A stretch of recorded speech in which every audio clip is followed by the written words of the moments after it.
Hare Krishna, Om Jnanatimirandasya Jnananjanashalakaya Chakshurunmilitam Yena Tasmai Shri Gurave Namaha. Namo Vishnupadaya Krishna Prasthaya Bhutale Srimate Bhaktivedanta Swami Iti Namine Namaste Saraswati Deve Gauravani Charini Nirvisesh Shunyamadi Paschatya Deshatharani Jai Sri Krishna Chaitanya Prabhu Nityananda Shri Advaita Gadadhar Srivasadi Gaura Bhaktavinda Hare Krishna, Krishna Krishna, Hare Hare, Hare Rama, Rama Rama, Hare Hare, Hare Krishna. Bhakti sadhana is a process that must is certain procedure that a person must do in order to arrive at some kind of previously known result. Is a process that must inevitably lead to the result, and the result is called sadhana only. like that that is what sadhya kabunoy krishna bhakti nitya siddha krishna prema sadhya kabunoy. And sadhya kabunoy means that prema is not something made up. Sadhya is something which is already there, something that can be prepared as a result of sadhana. Sadhana is something like cooking, and we need to chop, mix, fry, oil, water, everything to be Krishna Prem. Krishnadas Kaviraj Goswami Nitya Siddha. Krishna Prem exists forever. It already exists, or it's always perfect, and it must come to us. It should descend.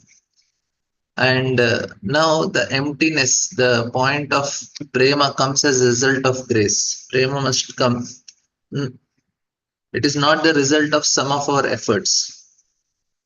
There is whether there is sadhana in mind, some systematic effort or means to achieve the goal. And bhakti, by definition, for no reason, it is ahituki. Ahituki is bhakti has no reason. Therefore, our efforts, which we apply to attain bhakti, are not needed to be success. But what does sadhana means then? Because the mercies of the Lord is causeless. We know bhakti comes as a result of grace, and we have to engage in some kind of sadhana. So there are many reasons why we are still doing engage in sadhana. The first reason is that we in the material world are programmed for these ideas about cause and effect, and we definitely need to give something that will lead us to some kind of result, because we are programmed like that. We are programmed to get a result. Therefore, we are on the side of causal ocean. On the other side of causal ocean is everything is causeless. Krishna is causeless. So there's no reason we ask why did Krishna do that. In spiritual, nobody asks why Krishna did it, because it does not need any reason to do activity. Here we are trying to search a reason. Why did Krishna do this? Why did Krishna do it? And our questions are for that only. Our questions we ask are based on cause and effect. What caused Krishna to behave in a particular way? Why did Krishna appear like this? Why did he perform this pastime? And we want to search. But Krishna is causeless, no reason. Why Krishna told Arjuna to lie, or why Arjuna to do this cheating, this, that? No, no, no, don't ask. Because Krishna is causeless. There is no reason for it. He has no reason. The bhakti, the basic mood that prevails there is also causeless. Living things are the spiritual or causeless. And here we are all programmed for cause and reason, because we are selfish people. So that we do something, we need to explain what it will give us in return. That is what we will get as a result. If we just say bhakti is causeless, then the person will be what he will do at the best, he will sit and wait for the mercy to come, mercy to descend. He will not do anything if you say bhakti is causal. Therefore, we need to understand what we are actually doing and how, as a result of what we are doing, bhakti still comes to us. It does not that because I performed, that's why bhakti came. No, it came and I did. There is no connection. That's why bhakti is causeless. it does not have a strict causal nature. The things in this world, it is understandable because if we are casual, that it would be that this world bhakti is not related to our definition of this world. Love for God is not related to this world. Therefore, that's why it is causeless. Here, things are with cause and effect. But bhakti, because it is related to Krishna, who is causeless, bhakti is also causeless. Very simple logic, right? So it does not fit here. It is something from spiritual world which is causeless, means bhakti is also. And another thing is when now, like when I imagine this example is given often, that a boy went over the bridge, began to play on the bridge, and he fell into the water. On the shore, there were adult. Now the boy is screaming, and the adult he comes and saves him. The question is the effort of this boy who fell in water the reason of his salvation? Because what he screams? No, ultimately because they came and saved him, but they may not save also. It is not because he screamed, that person felt. Scream as much as he desires. Even if he screams till he dies, also he will not be saved. The screaming is not actually the cause of his deliverance. That is clear, right? Because he's screaming, nobody is there or nobody want to come. Even if screams also, he cannot come out. But the result is not strictly, that is what is very important. Because they came and saved him, but they may not save also if they are not interested. See, this is what we are trying to understand. The result is not strictly programmed because I did this much of chanting, this much bhakti should come. This much I did service, this much. Because it's a result, it's not a result of some program. The salvation would not have to occur to 100%. But it does not, and we need to understand that the nature is bhakti about such that the sadhana bhakti, that what we do, it must in some sense, it is attracting mercy. We are trying to ask for mercy. The bhakti is, it's a long run. It's what the essence of the effort of voice is cry. In that same way, we are trying to seek the attention of people. So we are trying to seek the attention of Krishna when we are chanting Hare Krishna, Hare Krishna. And in the end, that is the only thing. We are trying to attract Krishna's attention. And if he chooses, he may give. Otherwise, he will not. This is what is bhakti.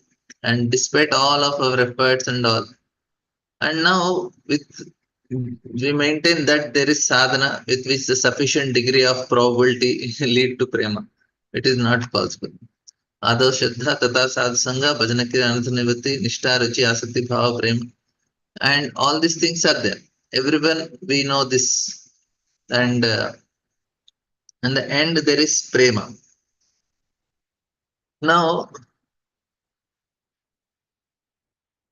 Pradar Bhavena Prema. So means it arises. Bhavati Karman. It's a gradual path to Mema. And now Jiva Goswami explains that one of the possible ways to gain prema, one can imagine, or in the scriptures, there are different ways to gain. And Kamsa ultimately also gained prema. He was only thinking of Krishna. No, he didn't gain prema, even though he's always thinking of Krishna, because it is not possible. When Krishna squeezed in, he realized that he has come to the highest destination of being killed by Krishna. Now Putana gained prema to some extent because Krishna, she became a nanny in the spiritual world. Now sometimes it is possible, sometimes it is not possible. Here we see that Uddhava, he is talking about this aspects, how Krishna is giving this, the relationship what we see among Krishna and his devotees. there is some possibility that we also aspire for it, and that is actually what attracts Krishna's mercy. I want it, I want it, I want it. That's what Krishna will be very pleased. If we really ask for him, is ready to give. And that is where we have to make our effort to intensify our desires. And that is the price, that is laulyam api ekamula.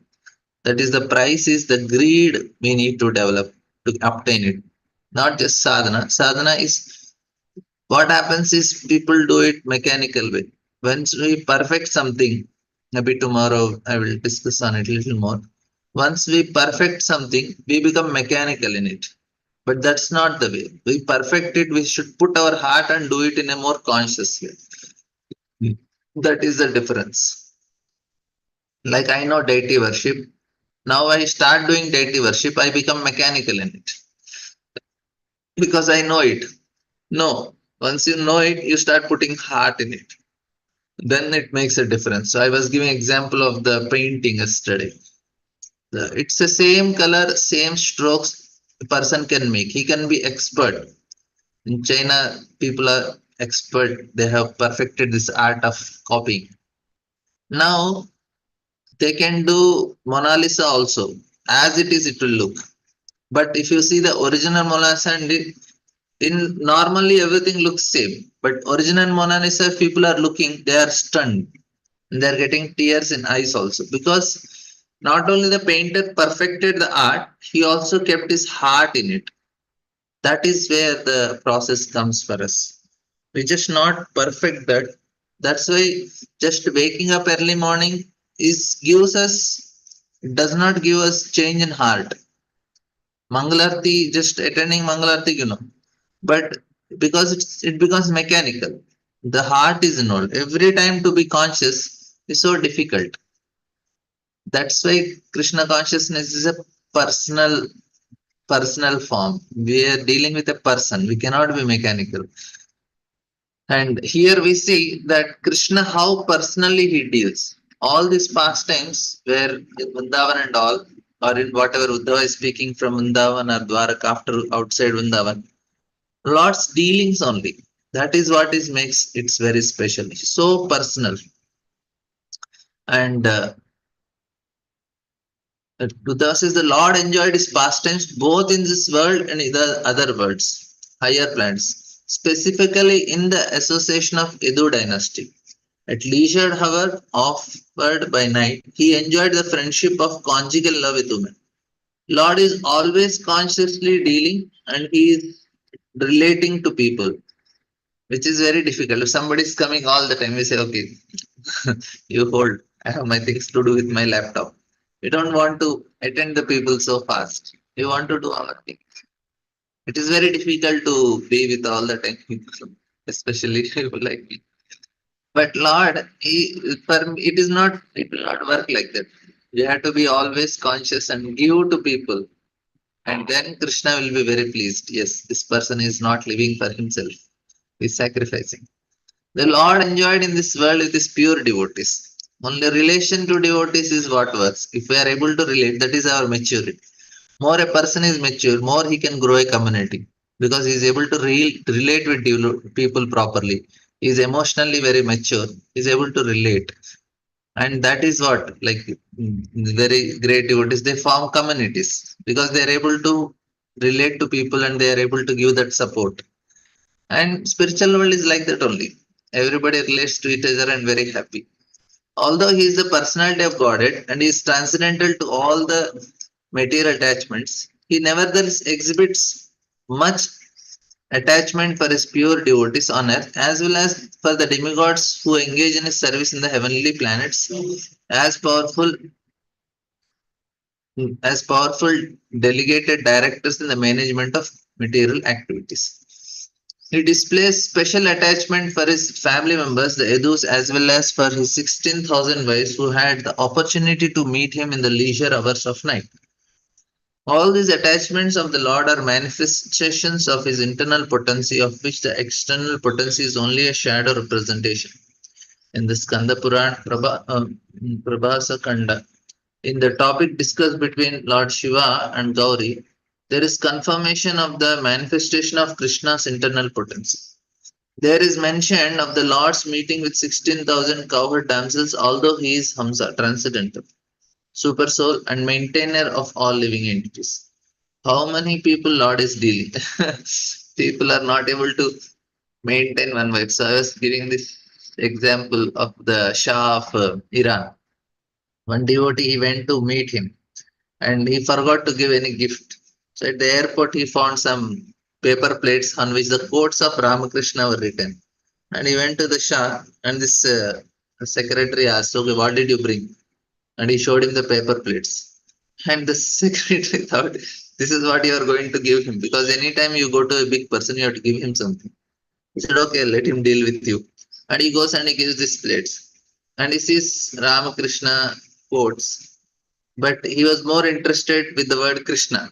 He said, I heard your Lord Krishna, he had 16,000 wives. And how is he able to maintain them? Because he also, the Shasna, they also marry. At least 2 dozen wives he also has. Now his only problem in life is he has to always settle all these wives because they always fight among themselves and it is very difficult for him to handle them. He said, how he is able to do 16,000? I am not able to take care of my 1 dozen, 2 dozen wives. The point is that that much Krishna is capable of. He is always in conscious, is always giving. That's why he is able to handle. 16,000 cowherd damsels are display of 16 varieties of internal potency. This will be more elaborately explained in the 10th canto. It is said that Lord Krishna is just like the moon, and cowherd damsels are like stars around the moon. And moon, he manifests different features in different moons. In Vishaka, is maximum is the best. Vishaka represents Radharani. So this, whatever our astrology, if we see, our position, the Rasi, what we call is the position of moon when we are taking birth, and position of moon in which star. The position on the moon, that is the star, moon is there, it is going to manifest certain qualities. And that's what we are going to manifest because we are born in that time. The position of moon in whichever stars, wherever the position is there, based on that, we can tell what qualities a person who is born in that time exhibit. Because moon is always changing its mood according to the position of the stars. And there are 12 zodiac signs, that is like 12 houses and then 12 years, 12 months of a year, like that. This is what is the calculation. So the Lord is, Krishna is considered to boon. That's why the first shloka of Bhakti Rasamrit Sindhu also. Akhila Rasamurti Prashnamarachi Taraka Pali Lalita Shama Kalito Radham Priyam Vidur Jayati. Krishna in the first shloka of Nectar of Devotion is called Vidu. Vidu is also moon. Why? Moon, sun is very easy to understand. It is straight. It comes, goes. You can know what is. It is very straight, very simple. But moon is not very simple. Moon is very complicated to understand because it changes the moods. It moves changes. It comes sometimes strings. It is very huge. It is shapes are changing of the moon, and it is hiding sometime. And so many things are there for the moon because it is Krishna. And in different stars location at different stars it manifests different qualities. All these things are there with the moon. That's why Krishna is just like moon, and cowherd damsels are like stars around the moon. That is good. Now that means it's all personal relation. To the degree we become mature in relations, to the degree we are able to consciously always act in a relation to a person, that means we are making ourselves qualified, at least attracting Krishna's mercy. I am fit. Please give me some prema and take me to spiritual world. Like that. Any questions and comments on this topic till what we have discussed before I go to the next? Okay. The Lord was thus engaged in household life for many. Uh, yes, Umakant Prabhu. Prabhu, Hare Krishna, Prabhu. Are you able to hear, Prabhu? Hare Yes, Krishna. yes. Prabhu, who are these Vrishnis? Why we call them as Vrishnis? And second question, first question is this one. And second question is that even sons of Krishna, like Samba and Pradyumna, they died in the in the war. War means fighting between themselves. When there was iron lump which was formed in their stomach. So though they are called as the expansions of Sri Krishna himself, how they are dying in a fighting and how they are reaching the Krishna Loka, like Goloka or Vaikuntha. How is this possible for them? And why they are dying No, even as expansion of it is a Krishna? Leela, Prabhu. There is some, like, no, it's like a drama. They come, Oh. perform their drama. In the drama, they kill each other and they go out of the stage. Asha. It is not any, because of modes of Tamoguna, Rajoguna, they are fighting. Modes Hmm. don't affect them. It is they do that, they do Leela only. Acha. Okay. Vrishnis means who are these Vrishnis, Prabhu? Vrishnis, Andakas, and all this, they are all the dynasty of Yadu dynasty only. They are different children, their names, so that they got this. They are all from Yadu dynasty. Yadu only, yeah? Yadu Amsha only. Okay. Okay. Okay, Prabhu. Got it, Prabhu. Hare Krishna. Right. The Lord was thus engaged in household life for many years, but at last his detachment from imperial sex life was fully manifested. And this is also another important aspect. Now, Lord is coming, He's teaching. We can be affectionate, but we should be detached also. Even though Lord is never attached to any kind of material sex life, as a universal teacher, He remained a householder for many years just to teach others how one should live in household life. So, this is very important. The Lord is telling, see, I also working with relationship and I'm maintaining 16,000 without any quarrels. You try at least 1-2 relation. Shall Vishwanath Chakravarti explained that the word Sanjayate means fully exhibited. In all his activities, while present on the earth, the Lord exhibited detachment. This was fully displayed when he wanted to teach by example that one should not remain attached to household life for all the days of one's life. One should naturally develop detachment as a matter of course. The Lord's detachment from household life does not indicate detachment from his eternal associates.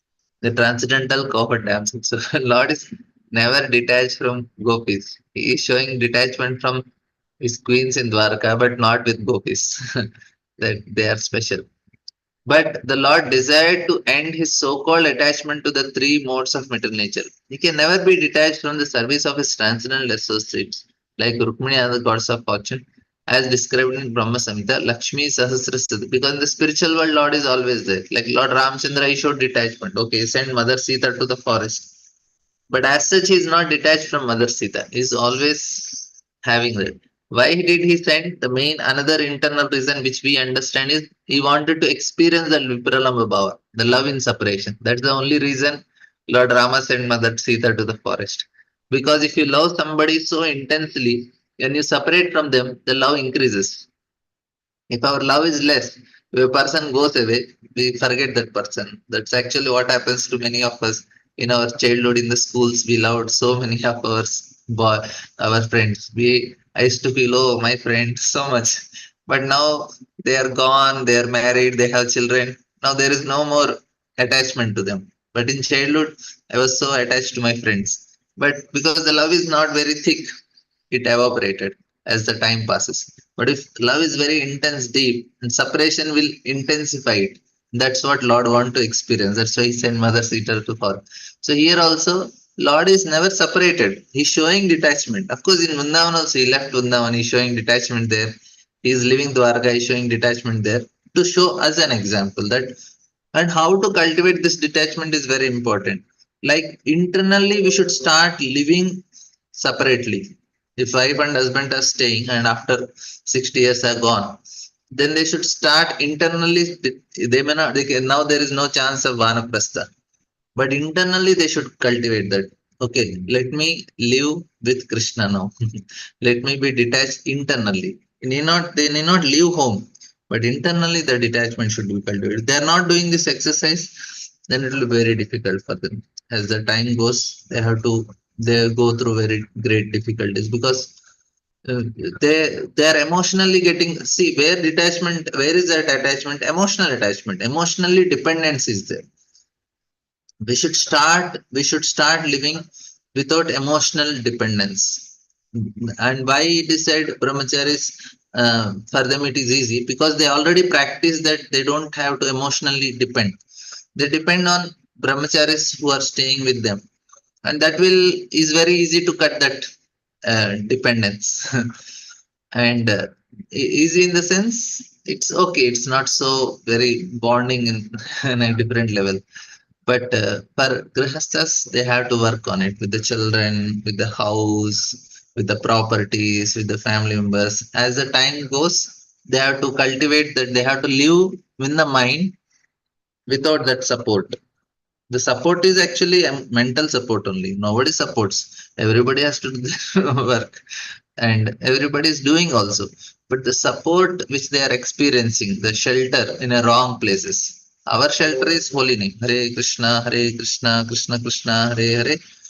Hare Rama, Rama Rama. Our support is holy name. Our support is Bhagavatam. Our support. So they start giving up the supports they are experiencing to this and start taking support in Bhagavatam. More and more taking shelter of Bhagavatam. More and more taking shelter of holy name.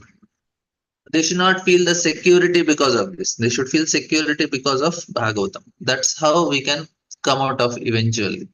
That is what is sadhana people have to do. And then they will develop that detachment. And this is what Krishna is teaching. See, I am also a householder and I gave up now. So what is the problem? You should also do it. And that means we have to do internally only. And Krishna will give something different. He will give an spiritual. And otherwise we continue to remain on Dehatma Buddhi level, thinking that I am the body, I am the mind, and continue to live like that. No, no. We have to come out of it. And Krishna, Buddha is telling, every living entity is controlled by supernatural force, and thus his sense enjoyment is also under the control of that supernatural force. No one, therefore, can put faith in Lord Krishna's transcendental sense activities, but one who has become a devotee of Lord by rendering devotional service. Only by devotional service we can understand Krishna's transcendental activities, his sense activities. Otherwise, it is not possible. Other people, they will only misunderstand and they will only judge Krishna. And Prabhupada writes, as stated in Bhagavad Gita, no one but a devotee can understand the transcendental birth and activities of the Lord. Yesterday also we were discussing. Now, activity means it has beginning and end. Birth means how can Lord is taking birth every time, every time, every time? It is not possible. That means what? Lord's taking birth, we are thinking he's taking birth all the time. Because for sun's point of view, sun never rises. Sun on absolute level, sun is always like that only. But for us, sun is always rising. But from sun's point of view, never rises. Similarly, for our point of view, Krishna is always taking birth. From Krishna's point of view, it's not like that. Same thing with his activities also. For us, activity means it has beginning and end. But for Krishna, there is no beginning and end. That's why his activities and his birth are transcendental. That's how we understand. Because from Krishna's point of view, we need to understand. And how it is, how is causeless mercy and everything. And no one but one who is enlightened by devotional service of Lord can understand the difference between Lord's activities and those of others who are controlled by the supernatural force. The sense enjoyment of animals, men, and demigods within the purview of material universe is controlled by supernatural force called the Prakriti or Daivi Maya. No one is independent in obtaining sense enjoyment, and everyone in this material world is after sense enjoyment. Persons who are themselves under the control of supernatural power cannot believe that Lord Krishna is not under any control beyond himself in matter of sense enjoyment. They cannot understand that his senses are transcendental. That is another problem. They think that he is also getting attracted to men. It is not out of passion. Lord will never get attracted like that. In the Brahma Samhita, Lord's senses are described as omnipotent.